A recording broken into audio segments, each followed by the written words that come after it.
Hola, hola y bienvenidos nuevamente al canal y a esta nueva sección denominada Evolución de la Estrategia, nuestro episodio número 1. ¿Y de qué va esta sección? Primero explico un poco antes de dar inicio. En esta sección vamos a tratar el desarrollo de la estrategia desde finales del siglo XV, cuando se realizan las últimas reformas que darían inicio al juego como lo conocemos actualmente, hasta llegar a Magnus Carlsen. Es decir, pasar por la escuela arcaica, los maestros primitivos, la escuela italiana, el romanticismo en el ajedrez, luego pasar por la escuela moderna con Steinitz y empezar a estudiar uno a uno los campeones del mundo, obviamente sus estilos, sus ideas, cómo aportaron grandes avances al juego, hasta llegar a la inclusión de los softwares actuales tan avanzados, incluyendo Alpha Zero, llegando hasta Magnus Carlsen, el campeón actual, y cómo el juego se entiende en la actualidad. Es decir, es un proyecto bastante ambicioso, espero que me acompañen en él. Espero también que les guste, que comenten, que le den like al video si les está gustando. Vamos a ir despacio, pero vamos a avanzar. Y el día de hoy vamos a empezar precisamente con los maestros primitivos. En este primer episodio vamos a hablar de Ruy López, un maestro del siglo XVI español, un clérigo español que se dedicó al noble juego y vamos a ver cómo empieza con las ideas más elementales, pero que ya para su época podríamos decir que son ideas muy interesantes y que podemos ver ciertos paralelismos entre los jugadores novatos y estas ideas, es decir, cómo se va descubriendo lo esencial en cuanto a los ataques, las heladas, etcétera, etcétera. De hecho, antes de ver esta primera partida de Ruy López, vamos a ver dos partidas el día de hoy. El gran Gary Kasparov en su libro Mis grandes predecesores precisamente afirma que si nosotros nos damos una vuelta por un café para ver a jugadores completamente nuevos, encontraremos muchas de estas cosas o incluso algunas mucho más elementales y con muchos errores. Y eso es muy interesante porque va a reafirmar la idea de que aquel que no conoce la historia está condenado a repetirla. Así que esto va a ser un tratado de historia de la estrategia, claro. Posiblemente más adelante veremos historia desde un marco anecdótico para ver y estudiar la vida de los jugadores, pero ahora lo que nos interesa es las ideas y cómo se han desarrollado a lo largo de la historia. Muy bien, entonces tenemos esta primera partida de Ruy López contra un jugador desconocido en la que Ruy López jugó E4, E5 y vemos cómo ya desde esa época se jugaba el gambito de rey, claro está, no con las ideas actuales. Las negras en este caso jugaron caballo F6 y Ruy López jugó caballo C3 y se entra en prácticamente la apertura vienesa. En ese momento las negras deberían jugar D5 y después de peón por, caballo por y estaríamos en la famosa apertura vienesa. Pero en este momento lo que hicieron las blancas fue D4 y las negras jugaron alfil B4.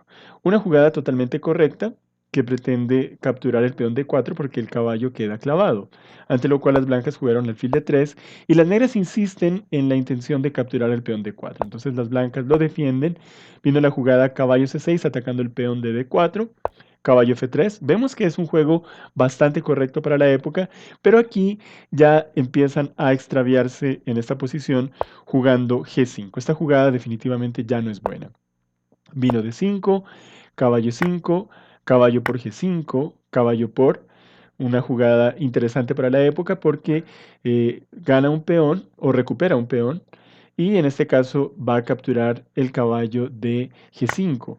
Vino peón por, caballo por y G3.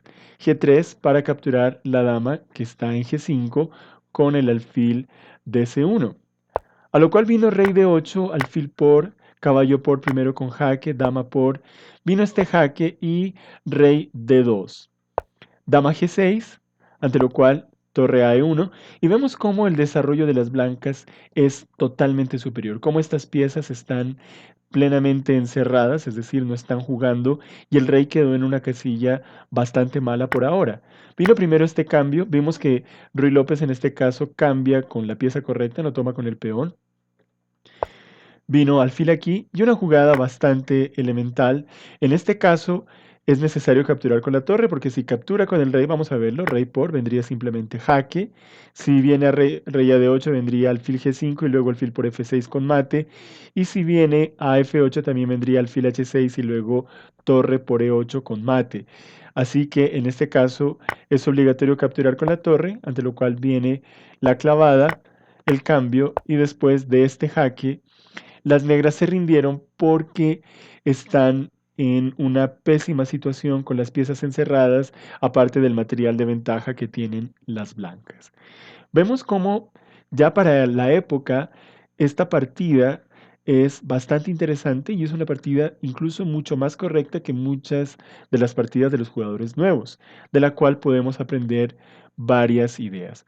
Vamos a ver una segunda partida de Ruy López, pero ahora contra un jugador italiano, G. Leonardo, y vamos a ver precisamente también un gambito de rey y por primera vez, o al menos que haya quedado registrado, una de las ideas fundamentales del sacrificio en F7. El alfil desde C4, en muchas de las aperturas, principalmente en la italiana, apunta directamente a el punto más débil de la posición de las negras, que es el punto F7. Las negras jugaron C6, vino caballo F3, alfil G4 y después de F por E5 vino el famoso sacrificio porque estas jugadas ya son equivocadas. Alfil G4 es una jugada errónea. Si, por ejemplo, en este caso, ante esto, las blancas capturan aquí, ya hay problemas en F7 y habría que jugar dama E7 o dama D7 para defender el punto, pero entonces se podría tomar en D6 ganando un peón. Entonces aquí, después de la captura del peón, vino la sencilla alfil por F7 jaque, y hay que capturar porque si no incluso se quedarían sin el enroque y en una pésima posición. Viene caballo por y dama por G4. Vino caballo F6, otro error. Aquí desafortunadamente hay que tratar de jugar con el alfil a E7, tratando de defenderse de lo que sigue, porque a caballo F6 vino dama E6, si se juega el alfil a E7 viene dama F7 mate, así que es obligatorio cubrir con la dama. Dama C8 jaque, obligando a ir la dama a D8 y dama por, rey por y caballo F7, ganando finalmente también la torre de H8, quedando con una ventaja arrolladora. Vemos entonces cómo estas partidas que a nosotros, digamos, ya con un nivel un poquito más avanzado, las podemos ver un tanto ingenuas, pero para su momento eran grandes descubrimientos que incluso, vuelvo a insistir en ello, muchos jugadores actualmente siguen cometiendo los mismos errores de descuidar el punto F7, algo que vamos a seguir tratando y profundizando también en la nueva sección que introduciré de aperturas el día miércoles. Muy bien, entonces recuerden comentar si les gusta y hemos dado inicio a esta nueva sección. Vamos a ver cómo se fueron desarrollando las ideas a lo largo de la historia. Empezamos entonces con los maestros primitivos a partir del siglo XV y XVI. Gracias y ya nos vemos. Chao, chao.